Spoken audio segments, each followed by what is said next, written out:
बोले तो कम बोले तो बोले चुटकुला सुना रहे थे, बोले तो ये क्या कांग्रेस तय करेगी? मेकअप करो, करप्शन करो, मेकअप करो, कोशिश करो, यही चल रहा। तो उनका चेहरा हमें पसंद हो या नहीं हो, पर हमें देखना पड़ेगा, क्योंकि शराब का पैसा, रेती का पैसा, कोयले का पैसा इतना ओवरफ्लो हो गया है कि उसको किसी बहाने खर्च करना। मेरे को तो हंसी आती। भूपेश बघेल जी अपने एक छोटे से इवेंट में, इवेंट ही है, उनका हर काम इवेंट रहता है, नियोजित रहता है, उसके पूछे जाने वाले प्रश्न भी नियोजित रहते हैं, उसके भेंट मुलाकात से मिलने वाले नियोजित रहते हैं, उसकी घोषणाएं नियोजित रहती हैं, और उसके लिए करोड़ों के विज्ञापन दिए जाते हैं, देश भर में विज्ञापन दिए जाते हैं। एयरपोर्ट को आप देख लें तो उनका चेहरा हमें पसंद हो या नहीं हो, पर हमें देखना पड़ेगा। लेकिन पारिवारिक कांग्रेस के राष्ट्रीय अध्यक्ष खड़गे जी पहली बार आए, न प्रदेश कांग्रेस कमेटी ने एक विज्ञापन दिया, न सरकार की ओर से किसी बहाने विज्ञापन लगे। एक जांजगीर कांग्रेस का विज्ञापन देखा किसी पेपर में, जिसमें नारायण चंदेल जी माननीय नेता प्रतिपक्ष, गुहाराम अजगाले जी माननीय सांसद, और बसपा के भी जो हमारे नेतागण हैं उनके भी, सौरभ सिंह जी, इन सब के फोटो लगे हुए हैं कि कांग्रेस के भरोसे के सम्मेलन में सादर आमंत्रित हैं करके। तो मुझे लगता है कि जो भूपेश बघेल जी शराबबंदी नहीं कर रहे हैं, उसका प्रभाव जांजगीर जिले में ज्यादा दिख रहा है, ऐसा लगता है। और ऐसी स्थिति में खड़गे जी का कोई भी उद्बोधन छत्तीसगढ़ के ऊपर प्रभाव नहीं डाल सकता। क्या है भरोसे का सम्मेलन? मैंने पहले कहा, किससे भरोसा, क्यों भरोसा, किस लिए भरोसा, क्या आप भरोसा खो चुके हैं, क्यों भरोसा आपने खो दिया, ऐसे कार्य क्यों किया, ऐसे कुकृत्य क्यों किए जिसके कारण जनता का भरोसा आपके ऊपर से उठ गया है। तो ये एक नौटंकी की तरह है, पैसा है उसको खर्च करना, क्योंकि शराब का पैसा, रेती का पैसा, कोयले का पैसा इतना ओवरफ्लो हो गया है कि उसको किसी बहाने खर्च करना। मल्लिकार्जुन कल कहते हैं कि हमने जितने वादे किए हैं, हमारे नेताओं ने जितने वादे किए सारे पूरे हुए हैं, ऐसा पहले मैं माननीय मल्लिकार्जुन जी से आग्रह करूंगा, बड़े नेता हैं, अपने मुख्यमंत्री जी से, अपने मंत्रीगण या वो खुद निर्णायक बन जाएं और उनके धान खरीदी से लेकर किसी भी विषय में जन घोषणा पत्र के खुली बहस का आयोजन करें। हम तैयार हैं, मैं तैयार हूं, हो जाए, दूध का दूध, पानी का पानी हो जाएगा। कितनी घोषणा पूरी हुई और कितनी नहीं हुई है, भूपेश बघेल जी सही हैं, कांग्रेसी सही हैं कि टीएस सिंहदेव जी सही है, कौन सही है कि मल्लिकार्जुन जी सही हैं? बात कर लेते हैं। इस चुनौती को स्वीकार करते नहीं वो।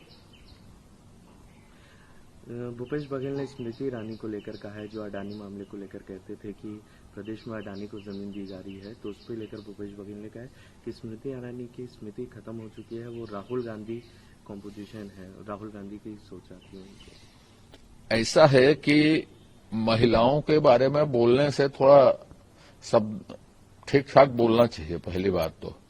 और जो प्रश्न उन्होंने उठाए हैं कि अदानी के लिए कितने जंगल काटे जा रहे हैं, किसी भी उद्योगपति के लिए, जब आप टाटा के जमीन अधिग्रहण, जो टाटा के लिए जमीन अधिग्रहण ऐसा बोलते हैं, माने जो CSIDC के पास जमीन थी उसको लौटा के उसको विज्ञापन देते हैं, तो किसी भी उद्योगपति को आपने दिया है, उसके लिए जंगल काट रहे हैं, उसको बताना चाहिए आपको। राजस्थान सरकार क्या कर रही बताना चाहिए, कितना लोन यूपीए के समय में उनको दिया गया ये बताना चाहिए, और जो पश्चिम बंगाल सरकार ने क्या क्या सुविधाएं उनको दी ये बताना चाहिए, कि तथाकथित जो INDIA बना है उनको, या महान इतिहासकार, महान ज्ञाता, महान विद्वान, महान वेत्ता, महान आख्यानकार, महान व्याख्यानकार श्री भूपेश बघेल जी को बताना चाहिए इन बिंदुओं पर। मध्य प्रदेश में प्रियंका गांधी और कमलनाथ पर मामला FIR दर्ज हुआ है, किस तरह?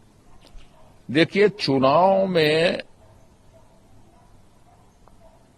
गिरावट आ रही है, कांग्रेस के पास कोई नीति सिद्धांत नहीं है, कोई कार्यक्रम नहीं है, वो फ्री बीच की योजनाओं को कांग्रेस की विचारधारा मानते हैं। जैसे यहां गोठान समिति को शराब पीने के लिए पैसा दे रहे हैं, राजीव गांधी मितान क्लब के लोगों को शराब पीने के लिए पैसा दे रहे हैं, तो ये फ्री बीज की योजनाएं हैं। किसानों के लिए आप करते हैं तो स्थायी क्या है, माने उसकी समीक्षा होनी चाहिए, सुझाव लेने चाहिए कि लोग क्या चाहते हैं। छत्तीसगढ़ का एक बड़ा वर्ग जो कांग्रेसियों के शराब पीने के लिए पैसे दिए जा रहे हैं उसके विरुद्ध है, फ्री बीज की योजनाओं के विरुद्ध है। किसानों के सशक्तिकरण, बेरोजगारों के सशक्तिकरण, उनको रोजगार के अवसर के लिए पूरा देश एक मत है, लेकिन स्थायी तौर पर हम ऐसे छत्तीसगढ़ का निर्माण करें जिसमें यहां के नौजवानों की भूमिका सुनिश्चित हो। प्रधानमंत्री मोदी 17 तारीख को रायगढ़ दौरे पर आ रहे हैं, किस तरह देखते हैं इस पर? मैं तो तहे दिल से स्वागत करता हूं, हार्दिक स्वागत करता हूं। और आज छत्तीसगढ़ में जो भी बड़े प्रोजेक्ट चल रहे हैं वो केंद्र सरकार की ही देन है।